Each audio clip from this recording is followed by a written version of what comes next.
सरकार ने अभी ऐसा है, सरकार ने 2 दिन नियत करे हैं, सोमवार और गुरुवार, थर्सडे, मंडे थर्सडे, और फ्राइडे को सरकार ने कहा है हम रिव्यू करेंगे अफसरों के साथ बैठ के कि कंप्लेंट जितनी है उनकी पेंडेंसी कम से कम रह जाए, पेंडेंसी कम रहे। अब जैसे हमारे पानीपत में टोटल अभी तक 19,244 कंप्लेंट आई है जी, जिसमें से 16,601 रिजॉल्व हो गई हैं, 1,560 अभी पेंडिंग पड़ी हैं। परफॉर्मेंस है 90%, 89.89% है। उसमें हर एक डिपार्टमेंट के अलग अलग है। इनकम डिक्रीज के लिए आई हैं, वो 55 बढ़ी हुए हैं। क्राइम रिलेटेड है वो 248 है। बिजली का बिल ठीक करने के लिए 20 आई हुई हैं। अलग अलग एप्लीकेशन आई हुई है, तो उस हिसाब से 1,560 बची हुई है। तो इनका समाधान मतलब शुक्रवार को रिव्यू करके उसका समाधान करेंगे ताकि पेंडेंसी कम से कम रहे। सर, हर रोज समाधान शिविर लगाया जाता था, तो उसमें लोगों की संख्या काफ़ी रहती थी, बहुत रुझान था। तो अब 2 दिन हो गए हैं, तो क्या लगता है कुछ आपको ज़्यादा मेहनत करनी पड़ेगी सर, लोगों की समस्याएं सुनने? ऐसा है, लोग क्या है, लोगों की जो समस्याएं पहले पड़ी हुई थी वो उनका निवारण हो गया। अब बार बार तो आप आओगे नहीं, आपकी समस्या नहीं तो अब क्यों आओगे जी। तो इसलिए लोग कम हो गए, इसलिए सरकार ने 2 दिन के लिए रखा है कि सोमवार और गुरुवार को रखो और शुक्रवार को रिव्यू करो।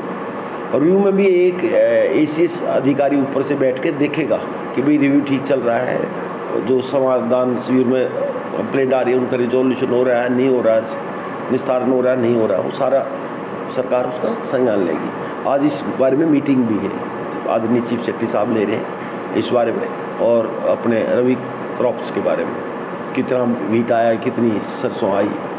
सर, समाधान शिविर में नई समस्याओं के साथ साथ पेंडिंग समस्याओं को भी अब आपको देखना होगा। हाँ, नहीं, हमें तो ये है कि भाई जो नई आई वो ठीक है, पुरानी तो पेंडेंसी ख़त्म ही करें ना।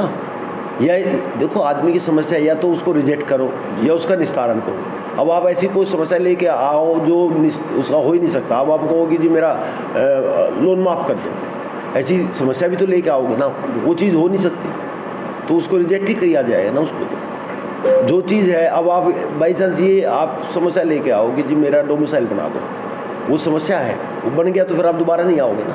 तो ये है इसका, तो उसमें रिजेक्ट भी कर सकते हैं जो समस्या सॉल्व नहीं हो सकती, जो आदमी समस्या मानता हो वो समस्या नहीं। अब जैसे आपने बैंक से लोन लिया, लोन तो उतारना ही पड़ेगा ना आपने।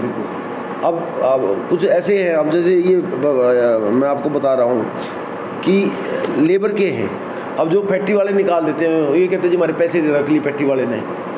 अब प्राइवेट आदमी का है, अब कंप्लेंट तो है ना वो भी, तो उनको बुला बुलू के प्रेशर वैसे दे के फैक्ट्री वालों को कराते हैं रिजॉल्व, और वो कंप्लेंट तो, क्योंकि यहाँ लोग बाहर के ज़्यादा रहते हैं, पानीपत से ज़्यादा बाहर के लोग ज़्यादा रहते हैं, तो उनकी समस्या, आप दूसरे शहर में जाके रहते हो तो आपकी समस्याएं ज़्यादा होंगी ना। इसलिए पूरे हरियाणा प्रदेश में पानीपत में सबसे ज़्यादा समस्या है।